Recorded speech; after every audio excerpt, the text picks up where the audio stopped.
just a thrill to be here with this message of unexpected.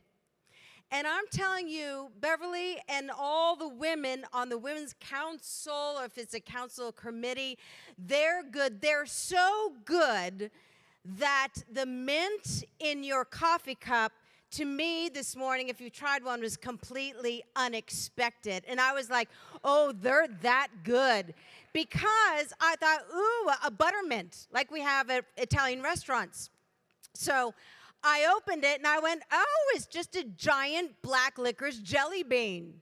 And I thought, well, that's kind of cool. You know, maybe they were left over from Easter. And I thought, I can enjoy a black licorice jelly bean. Bit into it, and I said, not black licorice, mint. And I found out it's chocolate-covered mint. Was that not unexpected? So you guys are, even in your detail, completely unexpected and very much enjoyed. So ladies, don't leave them, put them in your purse because you'll enjoy these later. One of the songs that was sung in worship this morning earlier was Christ Alone, Cornerstone. And I've seen some cornerstones. In houses or at a university, even at churches, sometimes it's the stone that's placed kind of out front and says the time or the date when it was dedicated. And it's a nice stone, but it's not going to hold the building up, but it's a cornerstone. Part of our job hosting Zola Levitt Presents, which is a show about Christianity and our Jewish roots, is that we take tours to Israel 2 times a year. And I don't know if you've been to Israel and if you've been to the Temple Mount, but there is a cornerstone there that I believe that song is what is written about. This cornerstone is, I believe, over 16 tons. And we don't know how this stone got there. It is ginormous. It is incredibly heavy. And throughout the years and thousands of years that Jerusalem has been overtaken by other peoples, never once has that cornerstone to the temple been moved, because it's solid and it's strong. That's the confidence that we have in Christ, our cornerstone. He can't be moved. No matter what happens in your life that is unexpected, He is solid. He is the ground beneath our feet. He's a cornerstone that no one can overtake or throw off the temple in Jerusalem. Now, I have an unexpected for you now. I have a good-looking man that came with me. He's right over there. He's coming up in 1 second. I have to introduce you. Because, Beverly, you made me laugh when you said that you were 12. And you said, what 12-year-old would ever want to travel in a trailer and travel the world? I'm like, me! That was actually my dream. That was Dave's dream, too. And when I met you, I was 23. I think I was 23 when I met you. He was the vocal director of a group out of Austin, Texas called Truth, actually Round Rock. Are you on? Hi. You're not allowed to say much, though, because it's a women's conference. Hi. There we go. That's better. I'll go behind the wall. I'm kidding. Hi, everyone. But I laughed because, that wasn't part of your plan, but that was my whole plan. Since 6th grade, I wanted to meet the man that wanted to travel in an RV and tell Jesus. Can I share one real quick, too, that I laughed about back there? Yeah. So,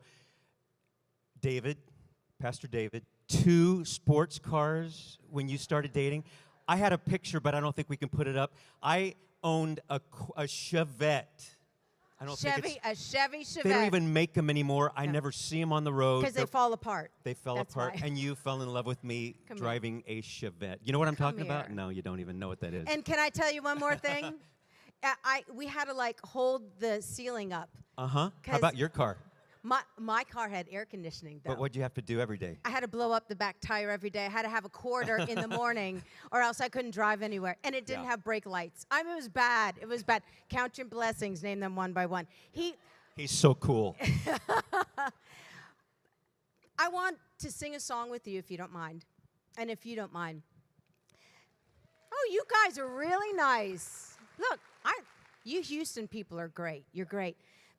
He is our cornerstone, and through whatever in our lives is unexpected, He is that firm foundation under our feet. And Brooke, thank you for your testimony today. I think this song kind of represents you today. This is for you. Go ahead.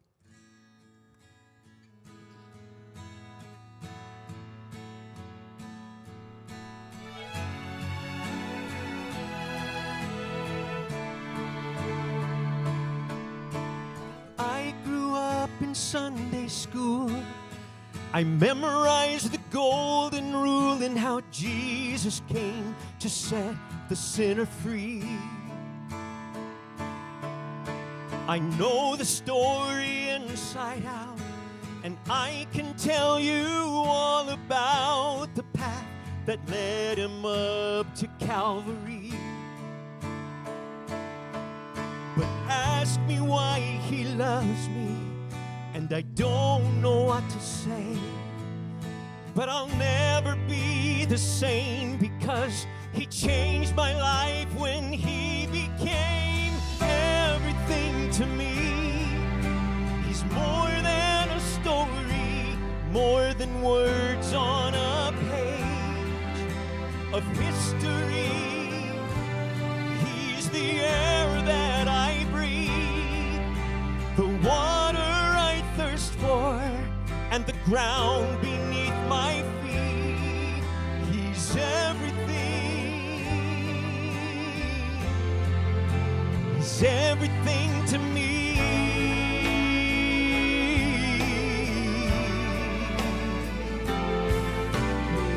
We're living in uncertain times, and more I find that I'm aware of just how fragile life can be. I want to tell the world I found a love that turned my life around. They need to know that they can taste and see. Now every day I'm praying just to give my heart away. I want to live for Jesus, so that someone else might see that he is everything to me. He's more than a story, more than words on a page of history. He's the air that I breathe, the water I thirst for, and the ground beneath my feet. Oh, he's everything. And looking back over my life at the end, I'll go to meet you, saying you've been everything to me. More than a story, more than words on a page of history. You're everything to me. More than a story, more than words on a page of history. You're the air that I breathe, the water I thirst for, and the ground beneath my feet. Oh, you're everything.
Thanks for letting me sing with my dream man. 28 years this summer, baby.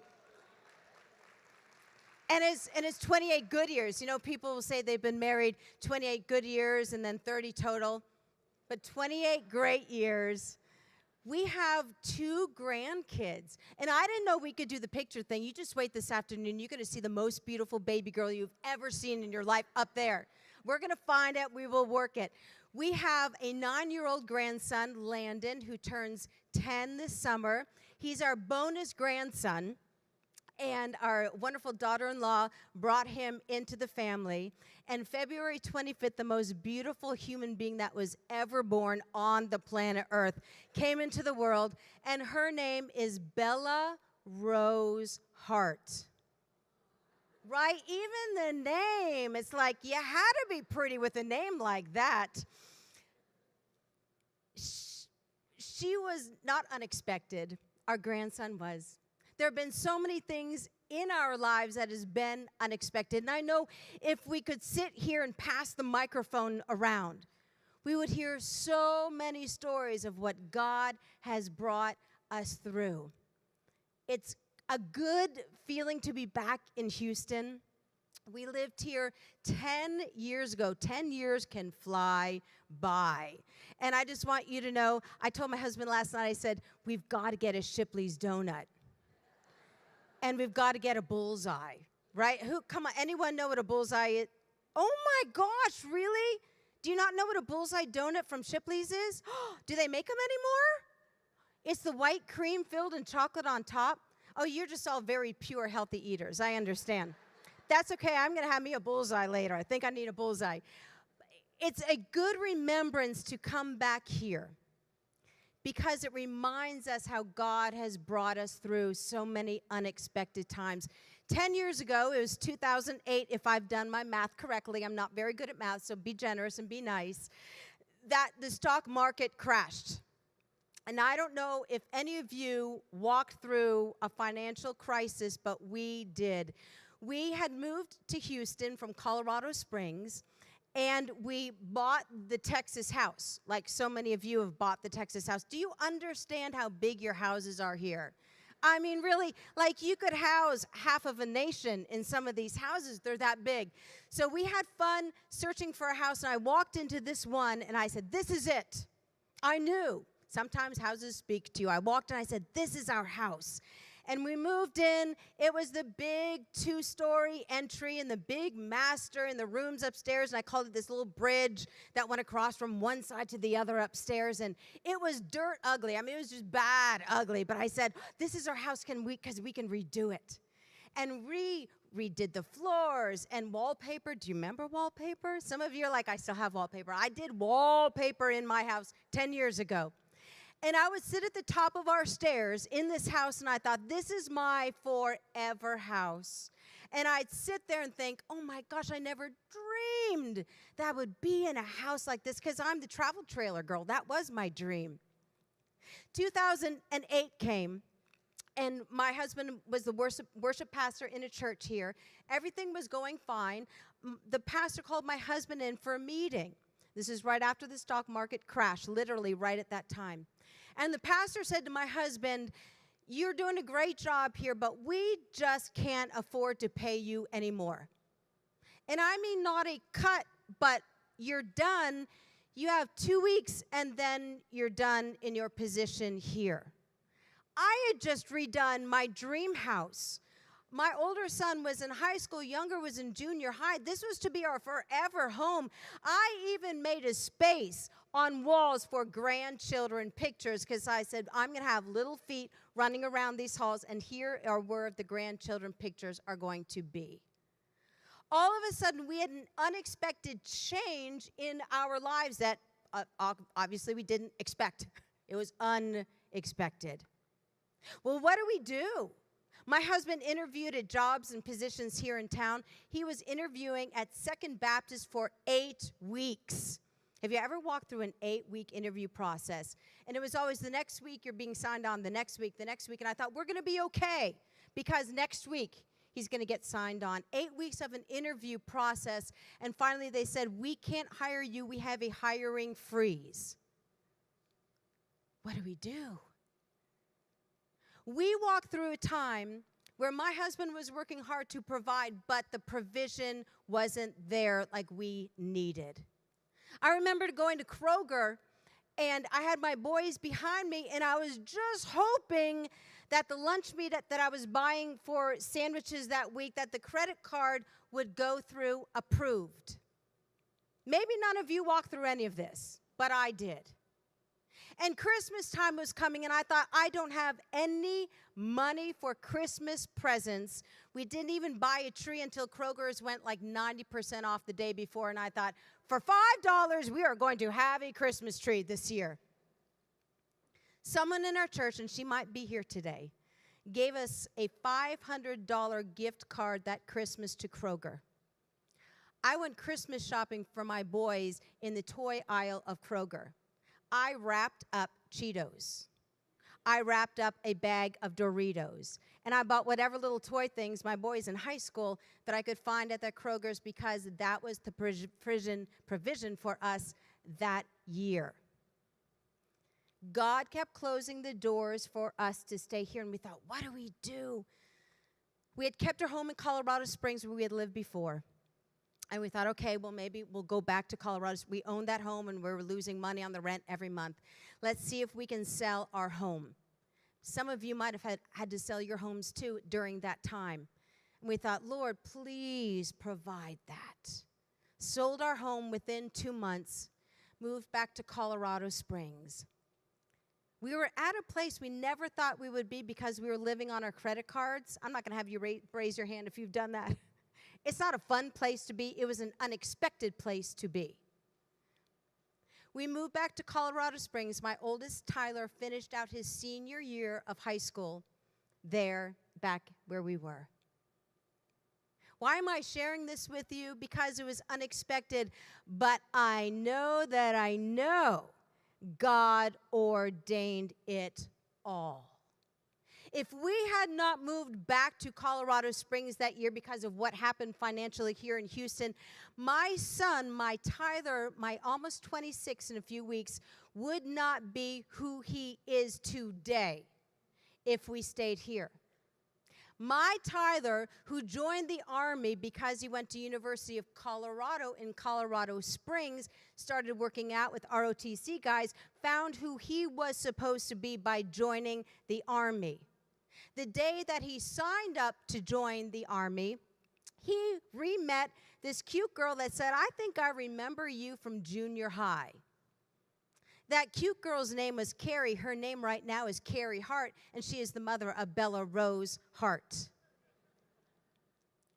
If we had stayed here and if God had kept this door open, my son might not be who he was supposed to be, and he might not have met the girl who is supposed to be his helpmate and his love for the rest of his life. And my little gorgeous granddaughter, you are so going to see her. And if you don't ooh and ah when you see the picture, I will be greatly disappointed.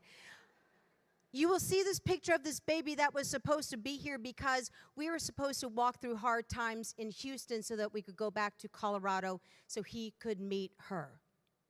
We interviewed that year. We were back in Colorado Springs for 1 year. We interviewed for many, many churches, and there was one that popped up that was near Branson, Missouri. We talked, we flew, we interviewed, we did all that kind of thing. We packed a U-Haul truck, sold our home in Colorado Springs in 2 weeks, packed up a truck, moved to Branson, Missouri. We left that gorgeous almost 26-year-old Tyler Hart in Colorado Springs. He rented out a room from someone to attend University of Colorado Springs because God was calling him to the Army and to meet Carrie. And we took our youngest, his name is Ryan. We took Ryan with us to move to Branson, Missouri. Not even a year later, I was picking up Ryan from high school, and we were driving home together. He makes me laugh, so he was probably making me laugh in the car ride that day. And he said to me, I just have to tell you, I know that if we had stayed in Colorado Springs, I wouldn't be who I am today. And I feel that God protected me by moving with you to Branson, Missouri. This is where I was supposed to be as a high school young man. Because we moved to Branson, Missouri, which was unexpected, we were trying to find something in Colorado. Because we moved to Branson, Missouri, my son got on with a media team, learned television in Christian television, and right now lives in Jerusalem, Israel, working in TV production for the International Christian Embassy, Jerusalem.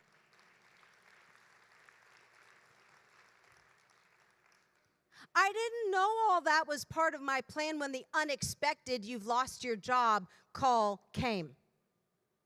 I thought I was going to have grandchildren running around on off of Louetta Drive, on Finchbrook Drive.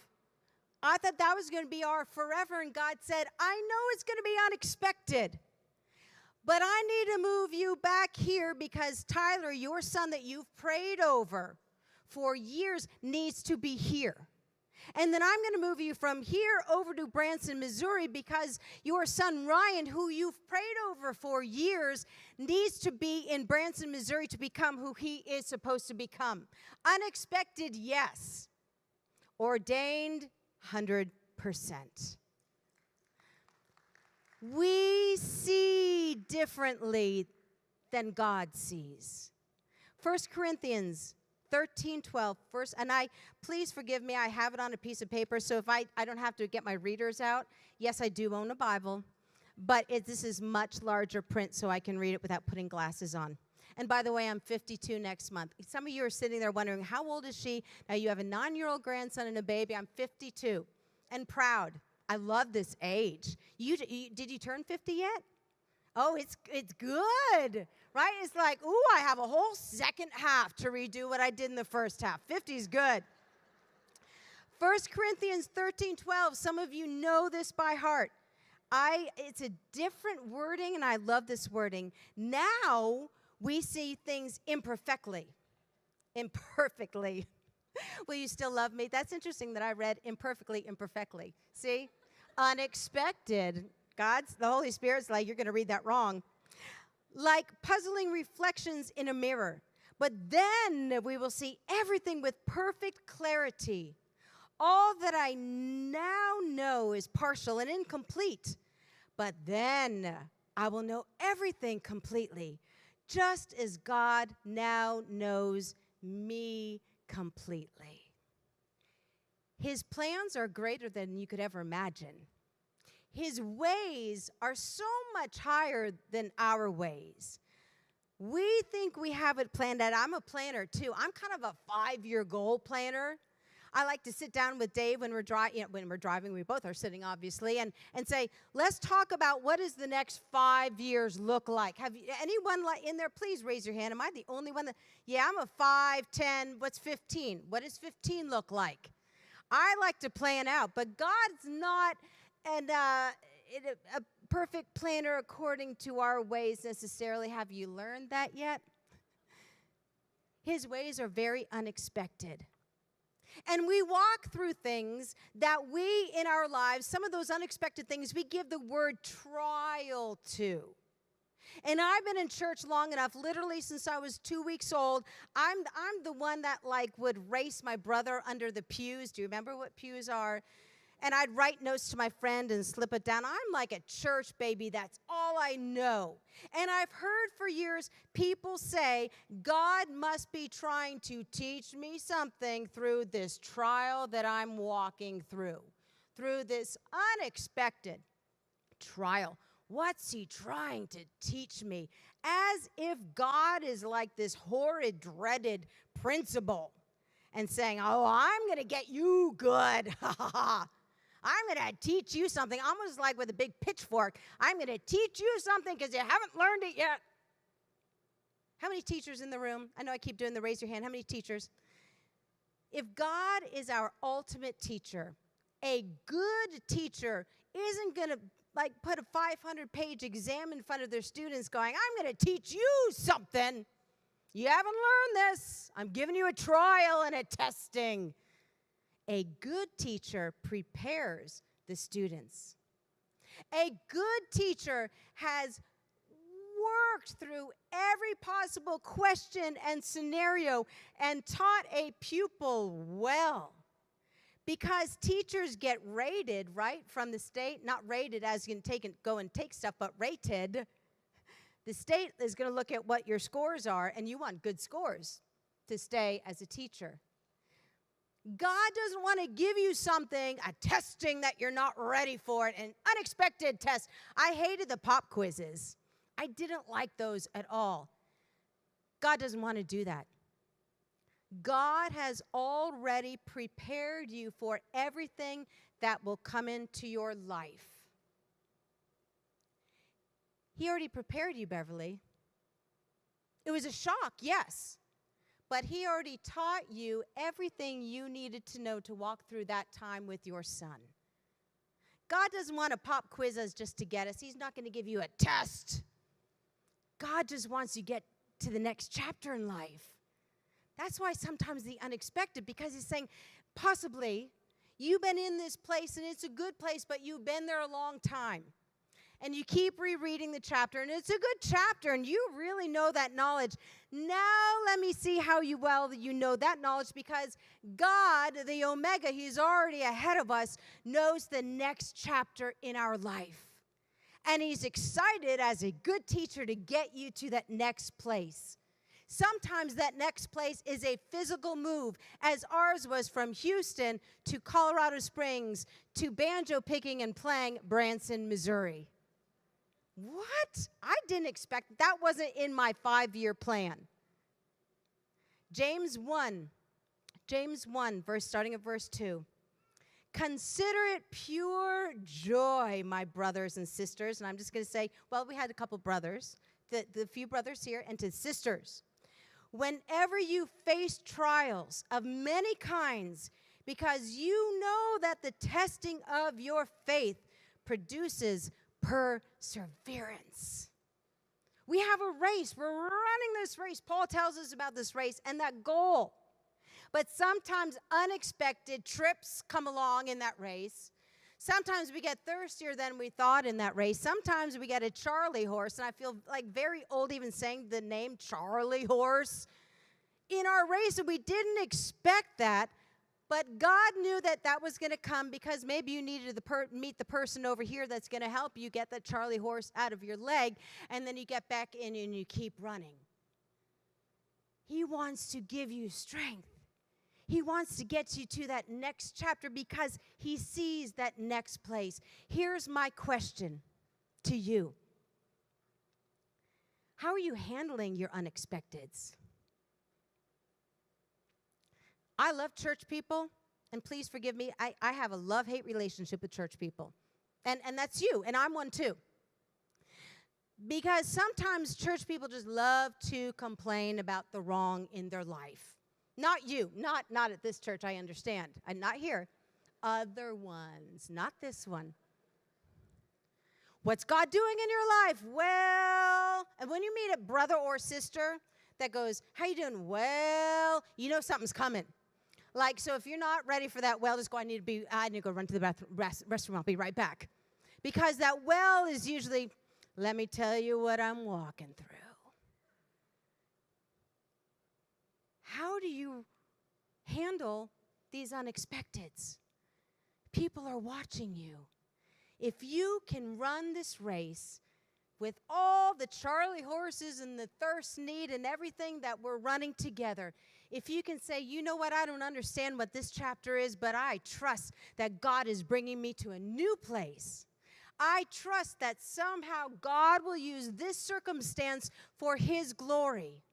I might not understand right now, but I have faith and I trust. I'm going to share part of my story after lunch, which was probably the biggest unexpected ever in my life.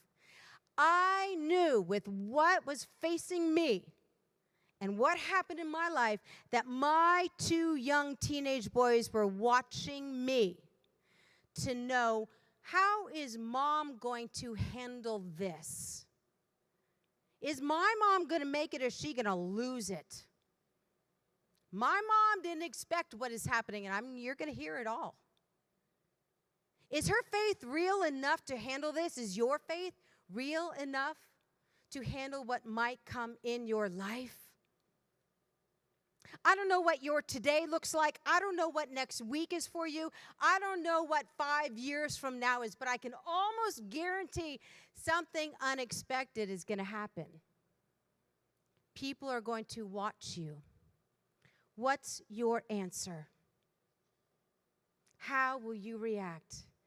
Is the cornerstone in your life strong enough to withhold confusion? Is the cornerstone in your life strong enough on the foundation of Jesus Christ to handle anything that comes your way so that you can keep running your race? The unexpected almost can be expected in your life. Be ready for it.